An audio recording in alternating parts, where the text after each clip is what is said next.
नमस्कार दोस्तों, मैं प्रदीप कुमार आपको इस टेढ़ी बात चैनल पे मैं स्वागत करता हूं। दोस्तों आज की यह जो सच्ची घटना है, यह घटना है ठीक है महाराष्ट्र प्रदेश, उसी का एक जाना माना थाने ज़िला पड़ता है। उसी में उपनगर एक डोंबिवली पड़ता है। उसी के अंतर्गत जाना माना अजरपाड़ा एक जाना माना इलाका पड़ता है। और उसी से कुछ दूर पर एक साईं मंदिर पड़ता है और वहीं पास एक इमारत होता है। उसी की तीसरी मंजिल पर रहने वाली होती है शोभिका परिहार सिकंदर।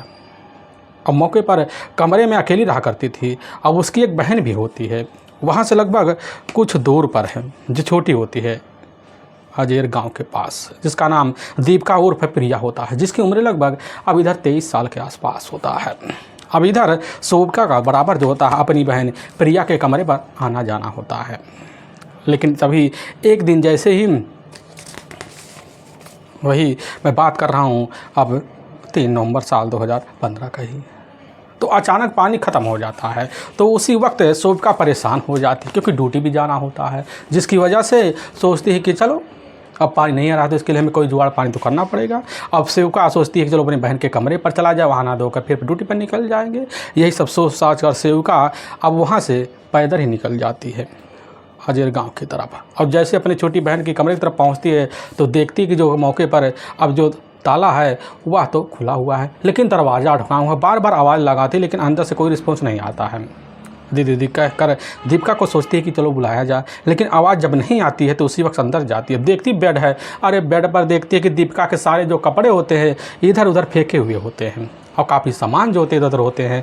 वह कहने लग जाती है कि दीपिका कभी सुधरने वाली नहीं है, बेजिम्मेदारी के घर के कमरे को संभालती है और निकल जाती है अपने काम के लिए। तनिक भी उसको परवाह नहीं। ये सब सोच साच कर अब वहाँ खुद शोभिका सारे सामान को समेटती इकट्ठा करती है और फिर जो होता है फ़ोन लगाती है, लेकिन फ़ोन जो होता है मौके पर रिसीव नहीं होता। वह सोच लेती कि हो सकता है दीपिका अब बिजी हो। तुरंत शोभिका जाती है, अपना नहाती स्नान धोती है, फिर आती है, फिर बाहर निकलती, तब भी देखती कि अभी नहीं लौटी है। तुरंत वह बाहर जाती, फिर वहीं से कुंडी मार कर वापस अपने प्लेट में चली आती है शोभिका। और जब आती है आने के बाद फिर कॉल करती है तो कॉल नहीं लगता है, फिर बंद बता देता है। और फिर शोभिका सोचने लग जाती है कि आखिर कहाँ रह गई। यहाँ से कि 1 2 3 दिन बीत जाता है, लेकिन तब भी जो होता है शोभिका का दीपिका के पास कॉल नहीं लगता। वह परेशान हो जाती है और प्लेट पे बार बार आती, प्लेट पे आती तो वहाँ पर भी दीपिका का दर्शन नहीं हो पाते हैं। शोभिका सोचने लगती है वो कहाँ चली गई। यहाँ तक की जानकारी खुद लेती है, जहाँ पर बियर बार में वह डांस किया करती थी वहाँ फ़ोन करती, वहाँ भी पता पाते हैं, लेकिन पता चलता है कि वहाँ भी जो होता है दीपिका का 2 दिन से आना जाना नहीं हो रहा है। और वह तुरंत अब शोभिका सोचने लग जाती कि बस करो, हमारी बहन के साथ कुछ ना कुछ अनहोनी हो गया है। अपने प्लेट पर सोचती भी चाहती है, तभी उसी के पास जो होता है अब दीपिका के मोबाइल नंबर से एक कॉल आता है।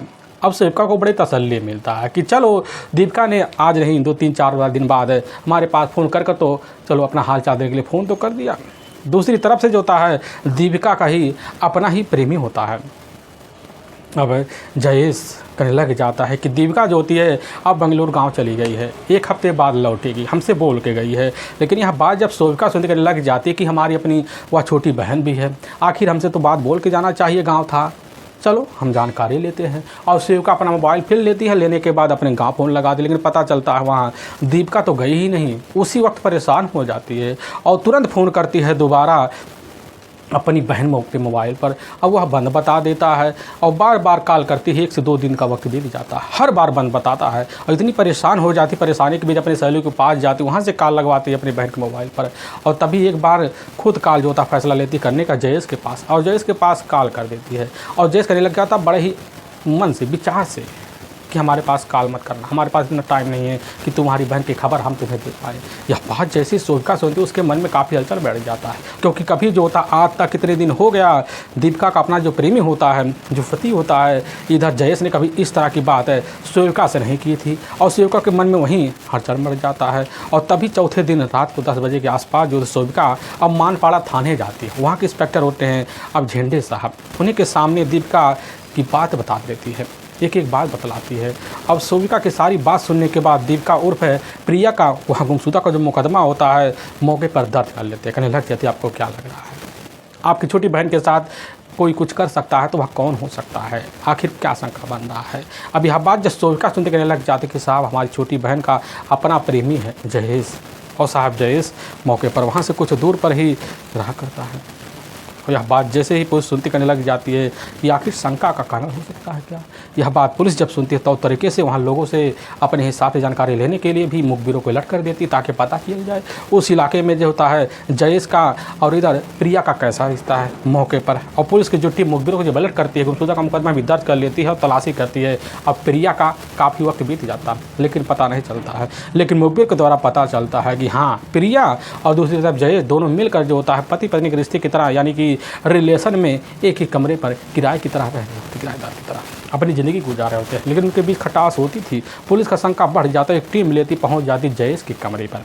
अब वहां जब पहुंचती है तरीके से अपने कस्टडी में लेकर थाने पहुंच जाती है। तो जयेश से जैसे ही अब दीपिका उर्फ इधर प्रिया के बारे में पूछताछ किया जाता है तो कहने लग जाता कि हम तो प्रिया के बारे में कुछ जानते ही नहीं हैं, हमें कुछ पता ही नहीं है, आखिर हमसे उससे एक हफ्ते से बात ही नहीं हो पा रहा है। वहाँ के इंस्पेक्टर साहब जो होते हैं झेंडे साहब जैसे आप बात सुनते कहने लग जाते हैं कि बात बतलाओ तुमने जो होता है इस तरह की जानकारी क्यों दी कि आखिर प्रिया जो होती है अपने ही पैतृक गांव और बेंगलुरु गई हुई है, लेकिन उसकी जो बड़ी बहन होती है सोविका कहती है कि ना वह तो नहीं गई हुई है। लेकिन यह बात जब जयेश सुनता है उसी समय कहने लग जाता कि हमने साहब ना सोविका से झूठ बोला, क्योंकि सोविका बार बार हमें परेशान कर रही थी। लेकिन उसकी जो टीम होती है उसके चेहरे उसके हाव भाव को देखकर समझ जाती कि बस करो हमारे सामने जयेश झूठ पे झूठ बोलने के लिए तैयार खड़ा हुआ है। और पुलिस की टीम मनोवैज्ञानिक तरीका अपना देती है। तो इसी वक्त जो होता है जयेश कहने लग जाता कि सर असल में प्रिया जो होती है इस दुनिया में नहीं है, वह तो भीमशंकर इलाके में पहाड़ी मौके पर राखों में तब्दील हो चुकी है।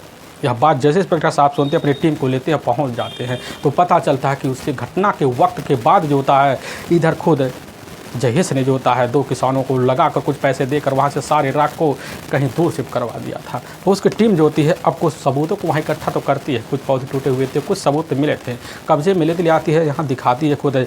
जब सोविका को कहने लग जाती है कि साहब कपड़े तुम्हारी बहन के हैं, गमछी भी, और साथ में जो होता है इधर कुछ उसकी जो टीम होती है इसकी खुलासे के लिए अब जयेश से जब पूछताछ करती जो सच्चाई निकल के आता है इससे सुनकर अब लोगों के रोकटे भी खड़े हो जाते हैं।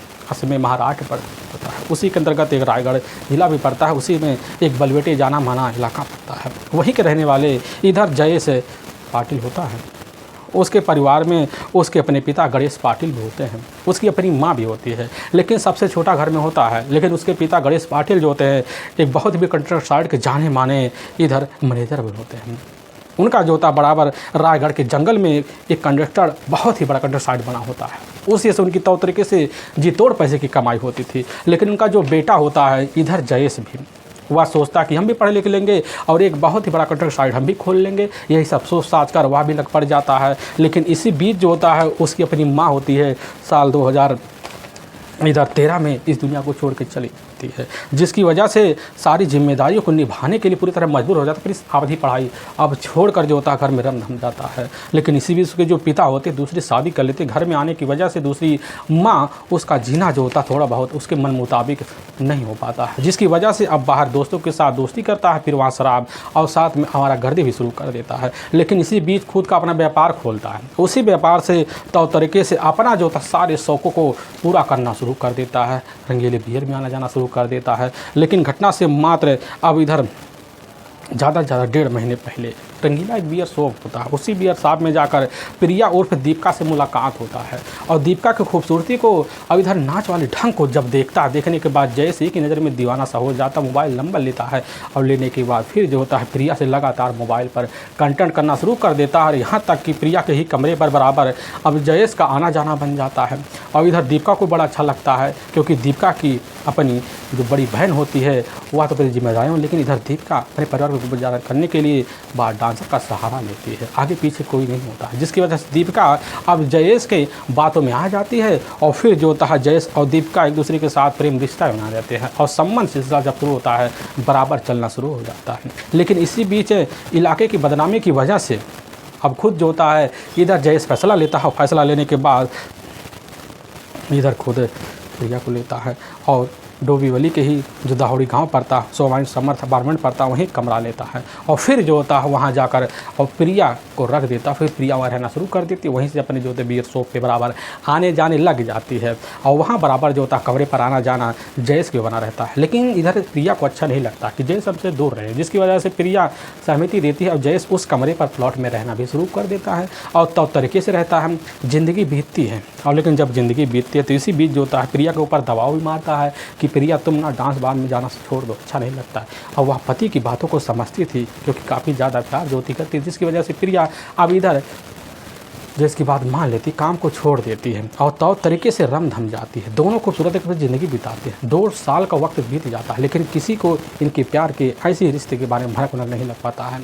लेकिन जैसे ही अचानक जयेश का जो कारोबार होता है ठप हो जाता है और ठप होने की वजह से जो होता है घर में कला मच जाता है और इधर और प्रिया के जो शौक होते, शौक श्रृंगार के खर्चे होते काफ़ी बढ़ जाते हैं, अटूट खर्चे करना शुरू कर, जिसकी वजह से बार बार रोका टोकी होता है। प्रिया को अच्छा नहीं लगता है और घर में कला हो जाता है। कला जब बढ़ता है तो प्रिया खुद फैसला लेवाती है और इधर जयेश खुद फैसला लेता है। फैसला लेने के बाद ठीक जो होता है अब वह अपने सारे सामान धामान पैक करता है और पैक करने के बाद निकल जाता साईगंज अपार्टमेंट के पास। वहीं जाकर एक प्लेट में कमरा लेता है और फिर वहाँ रहना शुरू कर देता है। लेकिन जब वहाँ रहता तो उसका जो मन होता बिना प्रिया के नहीं लग पाता है, जिसकी वजह से कभी प्रिया के कमरे में जाता, कभी प्रिया को अपने फ्लैट पे बुलाता। लेकिन प्रिया यह नहीं चाहती थी कि आखिर हमारे दोनों के बीच दूरी बनी रहे और शादी के लिए प्रिया दबाव भी मारती है। बार बार दबाव मारने की वजह से अब इधर परेशान हो जाता है कि शादी नहीं करना है। लेकिन इसी बीच प्रिया जो होता है दोबारा अपनी जिम्मेदारी को सोचते हुए अब बियर बार में नौकरी करने के लिए कोशिश तो करती है, लेकिन हर बार जीत के आगे जो होता है इधर मना भी कर जाती है और जीत की वजह से झगड़े तकरार हो जाते हैं। और फिर यह नहीं सोचती थी कि हमारे रिश्ते कड़वाहट भरे रहे। लेकिन जैसे 3 नवंबर साल 2015 का वक्त होता है, अब रात का 10 बजे के आसपास का टाइम होता है, तो जयेश जो होता फ़ोन कर अपने ही अपार्टमेंट में इधर प्रिया को बुला लेता है और प्रिया जो होती है मौके पर जब पहुँचती है, पहुँचने के बाद 3-4 बात होते हैं, कुछ नाश्ता पानी भी होता है, लेकिन काफ़ी सारे शराब की बोतलें होते हैं और शराब की बोतलें छोड़कर जो होता है इधर जयेश मौके पर बाथरूम की तरफ चला जाता है। लेकिन प्रिया जैसे ही बोतल को खाली देखती हुआ भी गटक जाती है। अचानक नशा जो होता है हावी हो जाता है, तो प्रिया जैसे ही अपने पास आते हुए देखती तो उसी वक्त उसके मोबाइल का घंटी तो बज उठता है। प्रिया फ़ोन को रिसीव करती है और रिसीव करने के बाद फ़ोन पे बात करना जब शुरू कर देती तो अचानक बेडरूम की तरफ बढ़ जाती है और दरवाज़ा भी बंद कर लेती है। लेकिन यह बात जो होता है बहुत ही तरीके से जयेश को खड़स जाता है, मन में एक शंका बैठ जाता है, बस करो प्रिया का अभी भी किसी युवक के साथ रिश्ते बने हुए हैं, जिसके बाद दरवाजे पर हाथ मारता पीटता है दरवाज़ा और प्रिया खोलती नहीं है। लगभग 2 घंटे का वक्त बीत जाता है, जिसकी वजह से काफ़ी खुन्नस खा लेता है। लेकिन प्रिया जैसी बाहर निकलती है तो चेहरे में मुस्कुराहट और फ़ोन पर बातें में लगी पड़ी देखकर उसी वक्त जयेश के मन में गुस्से बैठ जाते हैं। 4 बात कह देता। प्रिया उसी समय एक सब्जी काटने वाला हथियार लेती करने लग जाती कि हम अपनी दुनिया ख़त्म करने जा रहे हैं तुम्हारी शंका की वजह से, और अपनी नस को उसी वक्त हाल करती है। लेकिन उस वक्त जयेश कह देता कि हम मिटा देते हैं और जैसे ही हाथ से अब हथियार छीनता है तो उसी वक्त टूट जाता है, जाकर प्रिया के आगे वाले हिस्से में लग जाता है, जिसके बाद प्रिया बड़े बेरहम तरीके से दुनिया को छोड़ के चली जाती है। लेकिन जयेश के पास अब पछतावे के सिवा कुछ बचता ही नहीं है। आखिर सोचने में पड़ जाता कि हमारे सामने फंदे भी दिख रहे हैं, आखिर हम जाए तो जाए कहाँ। उसी वक्त फैसला लेता है, अपने एक दोस्त के पास फ़ोन कर देता है, कहने लग जाता है कि हमारी पत्नी बहुत परेशान है, अस्पताल ले जाना है। और वह कार जो होता है मौके पर पकड़ा देता है और जब कार ले देता अपने एक दोस्त को अपने साथ लेता, कार में बैठा था, फिर अपने घर पहुंचता है और प्रिया के बॉडी को तिरपाल में लपेटता है और फिर कार में लटने के बाद दम करता है, फिर लेकर कार निकल पड़ता है और निकलने के बाद सीधा का सीधा और पहुँच जाता है इधर रायगढ़ की तरफ। और भीम शंकर की पहाड़ियों के जब पास पहुंचता है वहीं बॉडी को डंप करता है। कुछ किसान उनको बुलाता, पैसे की लालच देता, किसान आते हैं तौर तरीके से वहां खड़े होते हैं लेकिन नहीं देखते क्या हो रहा है और बॉडी को तौर तरीके रसोई के हवाले कर प्रिया की बॉडी को पूरी तरह से राख में तब्दील कर देता है। किसान कुछ पैसे के लालच में आते हैं, दोनों किसान ले जाते हैं, राख को कहीं डंप कर देते हैं। वहाँ से उसके जो दोस्त होते हैं दोनों साथ आते हैं, फिर अपने घर पर चले आते हैं। लेकिन वाकई में दोस्तों पुलिस के सामने अब जब यह सच्चाई थाने में आती है, इसे सुनकर पुलिस की टीम पूरी तरह से दंग सा रह जाती है। पुलिस की टीम इधर जयेश की तहरीर उसके करीबी दोस्त है और वह किसान को अपने कटोरी लेती है और ले जाती, तीनों को वहाँ के कोर्ट में पेश कर देती है और कोर्ट में तीनों के ऊपर काफ़ी गंभीर धर्म मुकदमा दर्ज करके ले जाकर हमेशा हमेशा के लिए डाल देती है। दोस्तों हमें इस घटना का सुनाने का जो उद्देश्य है किसी के दिल को ठेस पहुँचाना नहीं है, बल्कि आपको यह बताना कि आप जहाँ भी रहें आप सावधान और सतर्क जरूर रहें। दोस्तों फिर मुलाकात होगी, तब तक के लिए जय हिंद और जय भारत।